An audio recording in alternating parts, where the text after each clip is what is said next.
Hey everybody, I wanted to share some stuff with you tonight. This kind of picks up where I left off last time, and if you remember last time, I was telling you about Stephen Hawking and how he has redefined what he considers a black hole as being something that is actually a portal to another universe.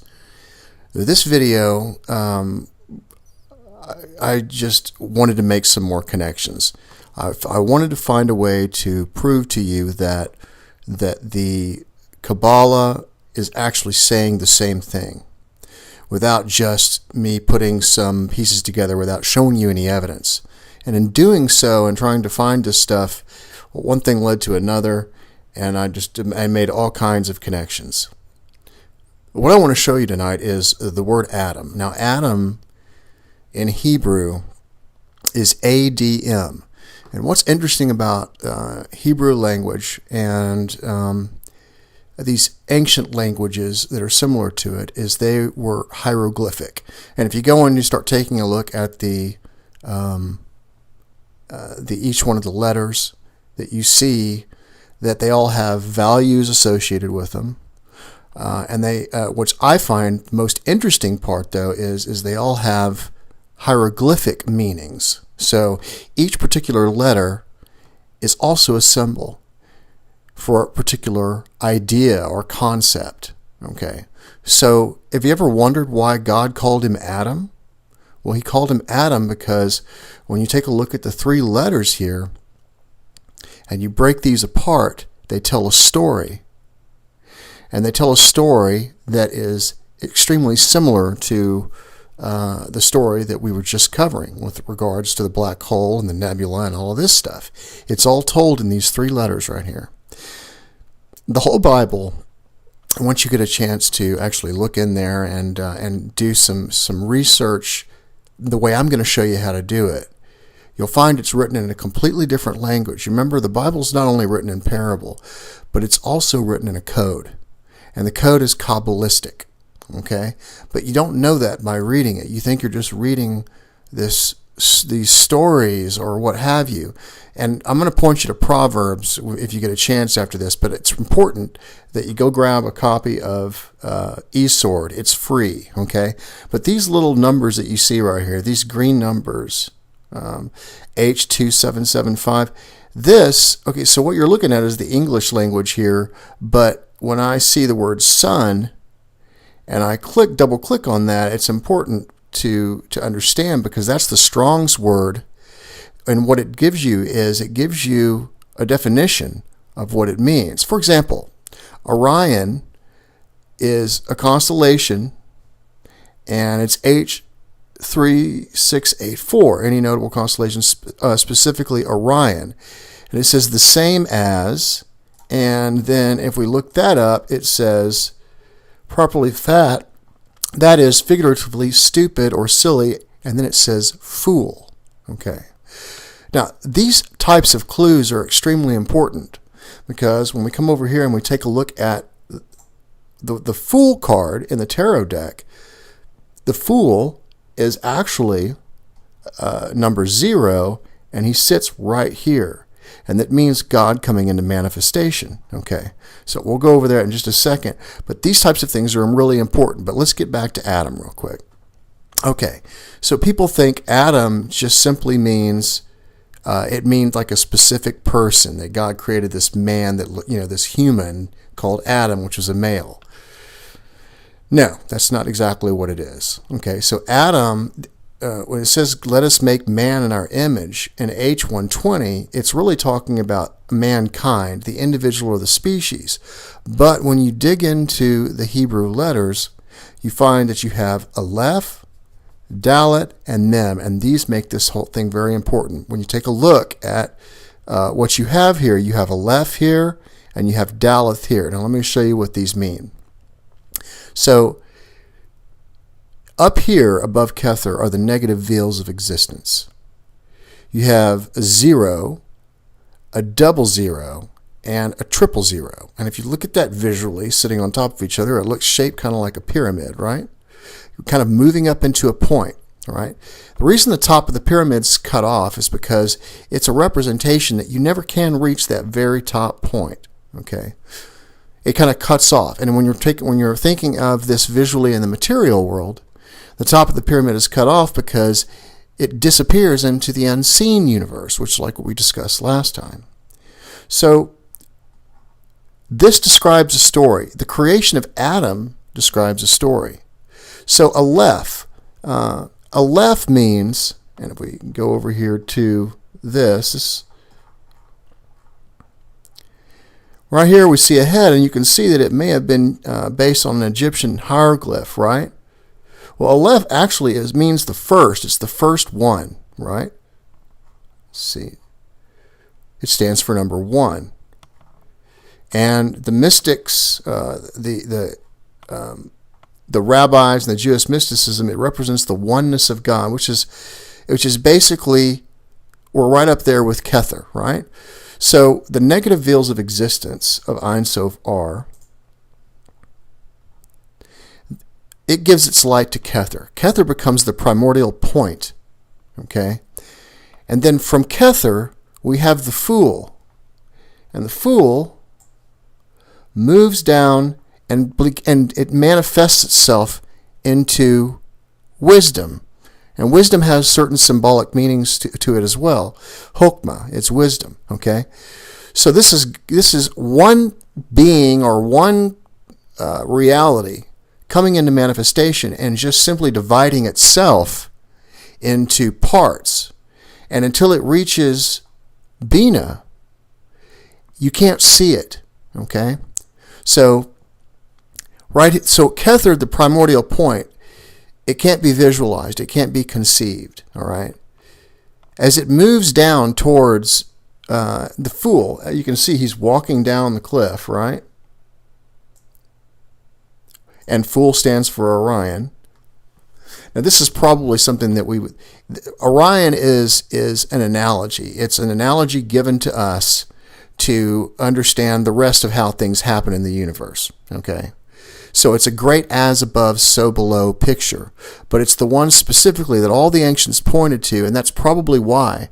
And it probably has something specifically to do with us, which is why they all pointed to it. So the Fool is moving down, which is basically Kether. Kether is now going to manifest itself. So the first thing that it does is it moves to wisdom. So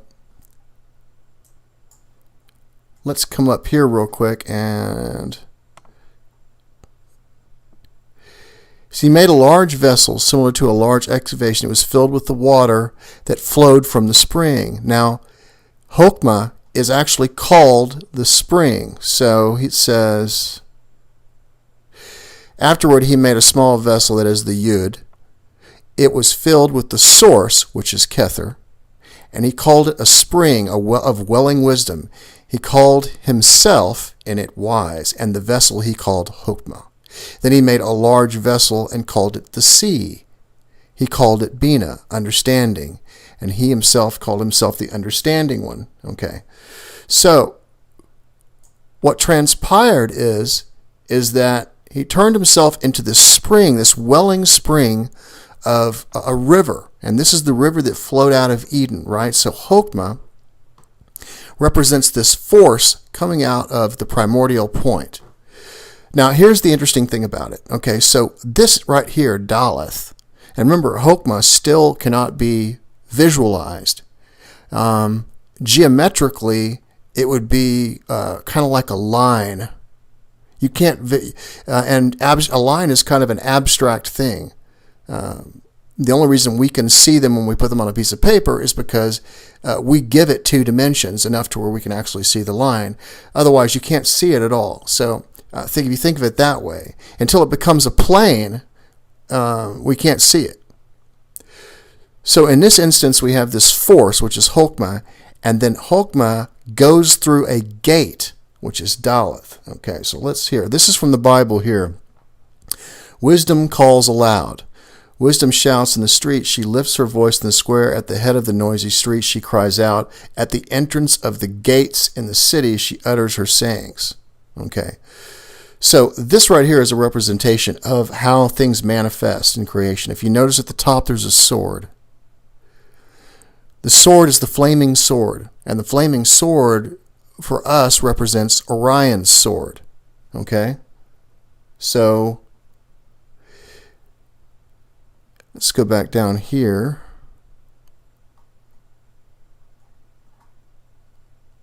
Okay.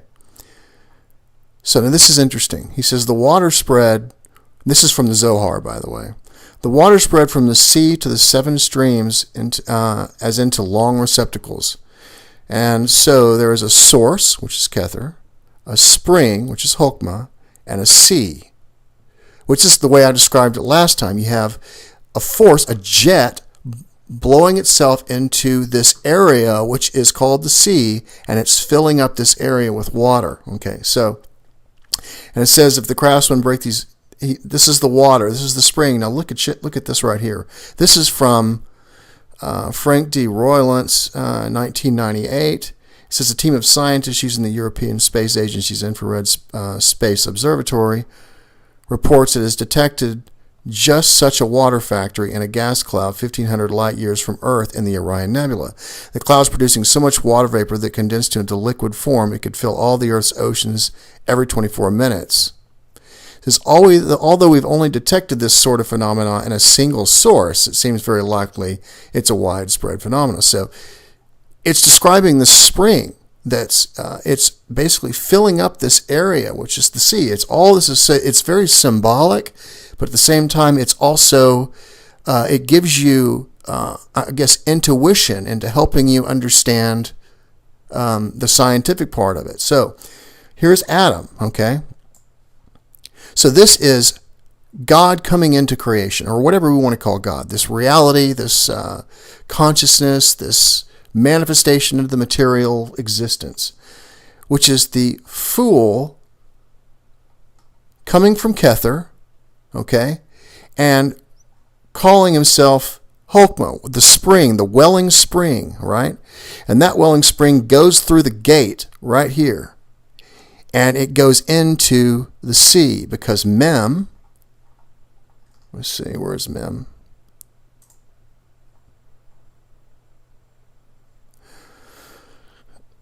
Okay, so Mem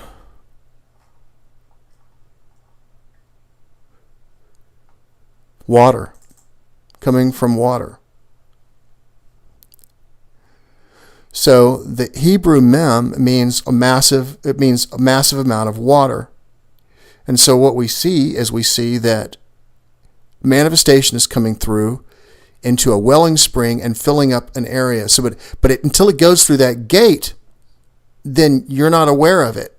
So that's what's really interesting here, because it's telling us that this is the concealed wisdom, and until it goes through that gate, you can't see it. So you don't know where the source is coming from. You can only know that this spring it's coming from somewhere. And this is where it's coming from Kether, which we can't see, and Kether gets its light from the world of formation, which is right above it, which in one of the negative veils of existence. So this is how manifestation comes into being. So it's actually doing exactly what we're hearing scientifically. Now let me tie some of this together for you real quick, as far as Orion goes. Okay, so Dion Fortune, she was born in 1890, okay, so she produced a text called the Mystical Kabbalah, one of the better texts out there as far as the Kabbalah goes. So I wanted to capture some stuff here for you, and then tie a couple things together. So Kether, okay, which is this top thing right here, okay, this, it says among other titles, which we need not consider now, Eric Anpin, the vast countenance, the white head, remember the head is the chief person. And if you remember there, the old Hebrew, it was a bull's head, right? The magical symbol of Kether, according to Crowley, is an ancient bearded king seen in profile. McGregor Matthews says the symbolism of the vast countenance is that of a profile, in which only one side of the countenance is seen. The reason why that is because you can't see the left side of the face, because the left side of the face is pointing towards Kether, and this is wisdom. So you could look at the front side of it, but not the other side of it.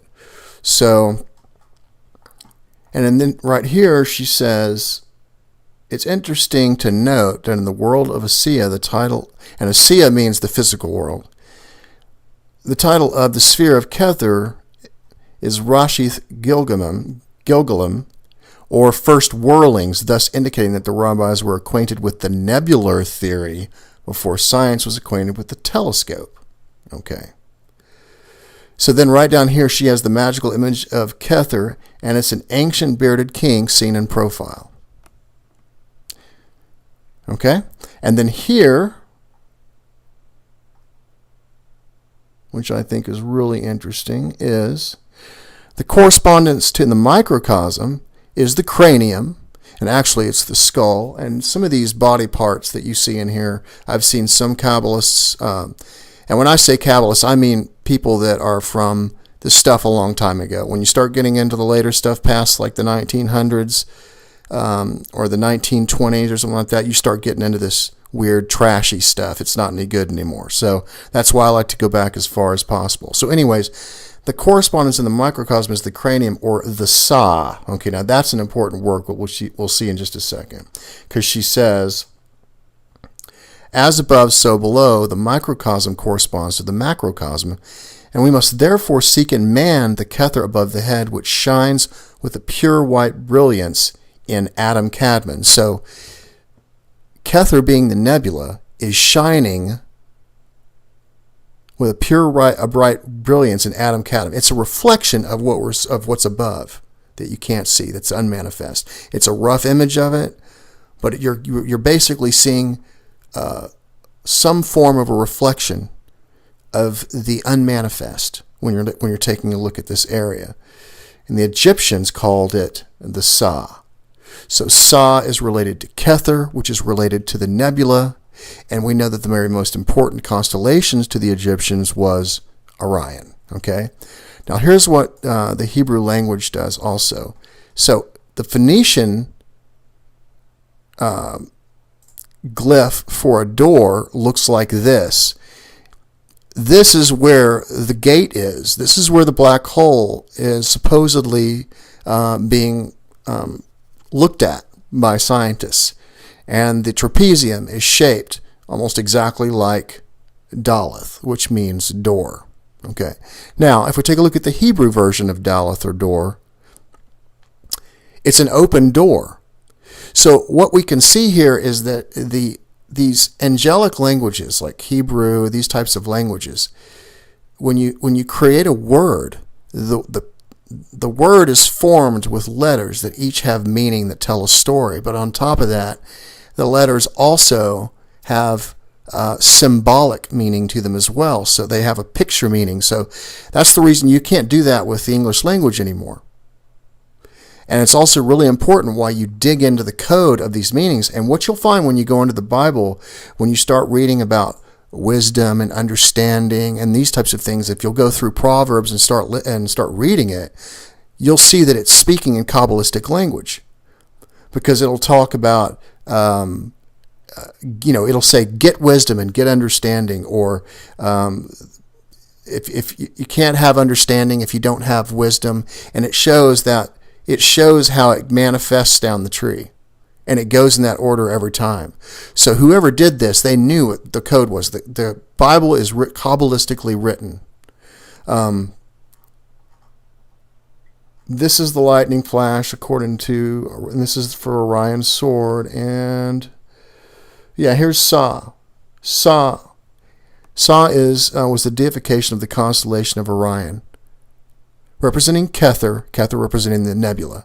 These are all the things that I've been saying now for years. I was just able to put this together recently. Here's an image that Michelangelo created that you guys have seen before. And he actually did this, of course, 100 years before we even could see it with a telescope. Here is a zoomed in image of just simply the head of this guy. And what I'm doing here is I'm showing you the image. I'm showing you a mix between the two, and then this is all just nebula right here. And I'm doing the same thing down here. So I've zoomed into a very, very small portion just to show you how I do the recognition part of this thing. And you can see that the stuff is copied all the way through. As well as you can see her all the way through. You can see the image of the brain and in right profile. So what you're actually looking at is if you were looking at someone's face looking towards the right, and you were to slice their head in half where you were looking at the left side of their brain, then what you're looking at is you're looking at the manifested part of Chokmah, or wisdom. The unmanifest being the left side, which is faced towards the opposite direction. So anyway, so everything he did was just genius with this. This Daleth here, this is Blavatsky talking about it. She says the symbolic signification of Kabbalah of Daleth is door. It's the Greek delta, D, so think of Nile Delta, because the Nile Delta is an image of what we see in the trapezium, through which the world whose symbol is the tetrad, or number 4. And the reason that's important, and she says because it issued producing the divine 7. So when you have 4 points, you have your first solid, because this is the way things manifest as it gets down to here. So you have a point, then a line, then a plane, and then you have a solid, and at that point you have manifestation into the physical world. And that's why down here, this is the world of Asiya down here. And if you notice, he's holding one right here, and he says, the stars in the heavens sing a music if we only had ears. What I've noticed about all of this stuff is that there's definitely something going on here beyond what the normal, what people would consider normal, because these people were able to put this stuff together intuitively, and I think a lot of it had to do with symbolism and hieroglyphics. I think we lost something when we lost hieroglyphic language. We lost it's almost like because nature shows itself in symbols, and when those symbols are taken and put into a language and correctly assigned or correctly designed in order to match those symbols, then you understand nature, you understand everything so much better. And so what we've done is we've lost that. But anyways, I wanted to show you how all this was tied together, including Orion and Kether, and what's actually happening here with Adam, right? So you have Kether, which is that primordial point you can't see, moving into creation. This is the Fool moving down into Orion. Lo, Osiris has come as Orion. That is utterance 442. And that's exactly what we see here. He's come as Orion, turns himself into a spring, a welling spring, and then moves through the gate and fills up the area, which is the area that contains the whole Orion Nebula. And that shine that happens causes a reflection of what is in the unmanifest realm. And this is what you also read when you read all of the various texts. And this is also why you see this at the high altar in all of these cathedrals as well. The high altar area represents the head. The head is the first thing that comes into existence. That's what these 3 right here are. And this is the river that went out of Eden, right? And it became 4 heads, and those 4 heads are they are Bina, wisdom, there's Doth, which is the central brain, and they're all right here. If you go read the Zohar, I can't remember the exact wording, but the Zohar is good about helping you understand the code a little bit, but when you start picking it up yourself, like if there's something you're interested in, if you start decoding these words, like for example, Chokmah is represented as the brain, which is represented as wisdom, but it also has the heart. It's a representation of the brain and heart together. Okay, so they are one at this point. But if you take a look at the formation of the word Chokmah, if you break it into two, in Zohar it was saying that if you break it into two, one represents brain and one represents heart. Over here you have heart only. Okay, this is representative of why you see the tetractys right here. So first you have Yod, and then you have, so this is where they're together all at once, and then you have them broken into two. Then you have the brain, and then you have the heart. Bina is the heart, right? Then you have three, and if you notice, you've got that same pattern of creating a man. Then you have three right here, and this represents the central area, and then this is the bottom area. So anyways, I'm rambling at this point, but I wanted to show you guys what I found here. And so when you start putting all this stuff together, it's just amazing. So I recommend you go grab an eSword real quick and take a look at these Strong's Concordance meanings. You'll get a lot out of them, and then you can start understanding why something was called the way it is, because when you start breaking it all apart and understand the meaning of each letter, then it kind of tells a story. And you can also see the way that they look. Like, for example, gate looks like an open door. And this looks like the area of the sea right here. So it's just kind of interesting how they design these things. So anyways, you guys take care, and I'll talk to you soon.